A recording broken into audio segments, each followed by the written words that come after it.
When you click on the link, it will bring you to the main homepage.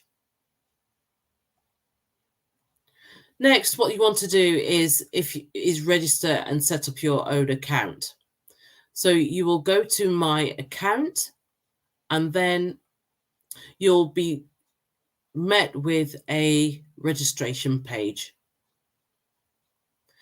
You'll fill in your name, all your details, and a password will be generated for you, or you can create your own secure password.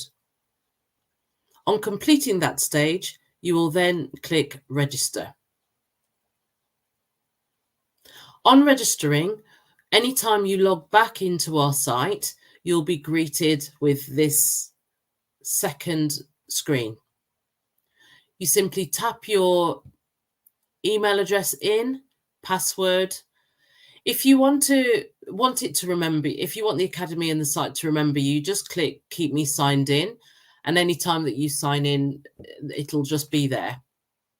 Then select Sign In, and that'll bring you into the main home screen.